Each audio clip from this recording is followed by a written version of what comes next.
শুভ সকাল বন্ধুরা, মনিকা ভিলেজ লাইফের আরও একটি নতুন ব্লগে তোমাদের অনেক অনেক স্বাগত। তো এখন আমরা মেলায় গিয়েছিলাম আর এখন ফিরছি, এখন ঘাটে চলে এসেছি টোটোয়। অনেক সকালে বার হয়েছে এখান থেকে, তো এই 50 মিনিট 1 ঘন্টা মতো লাগছে।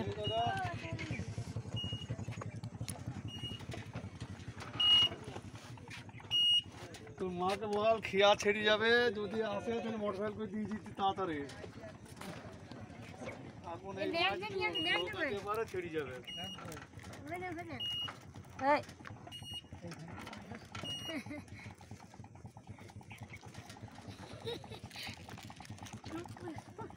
ওর এইসবই ওই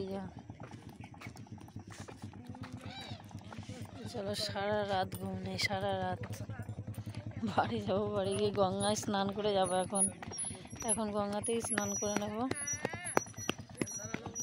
সারা রাত ঘুম নেই, চোখ মুখের অবস্থা খারাপ।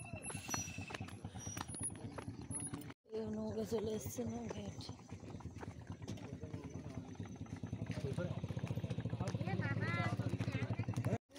নৌকায় উঠেছি, বাড়ি যাই। শরীরের অবস্থা খারাপ, চোখে মুখের অবস্থা খারাপ। মানে ঘুমালে এখন কি হচ্ছে, মানে সারা রাতে একটা সেকেন্ডের জন্য আমি ঘুমাইনি, 1 সেকেন্ডের জন্য আমার চোখ বন্ধ হয়নি আজকে।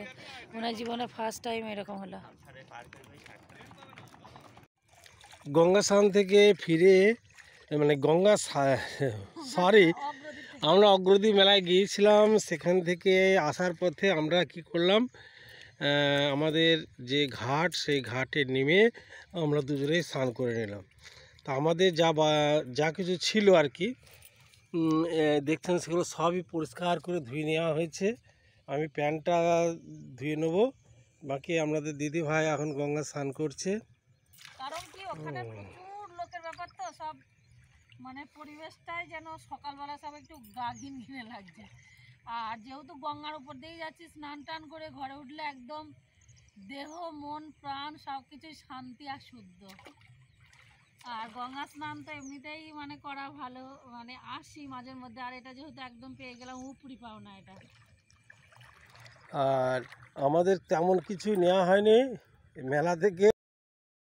এই যে এটা নিয়েছি,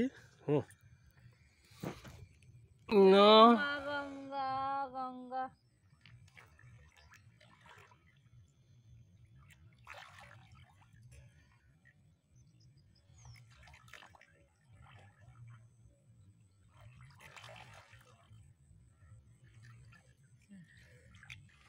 সাঁতার কাটা ভিডিওটা সব দেখেছি, খুব দাঁড়া সাঁতার কাটা। কিভাবে করবো?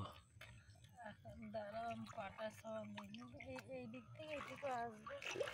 কাটলাম এখানে কতটুকু হবে?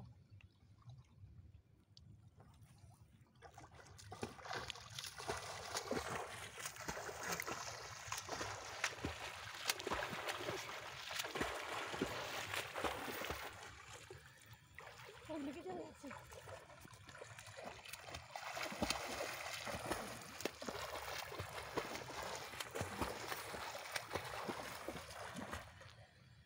স্রোতের উল্টো দিকে।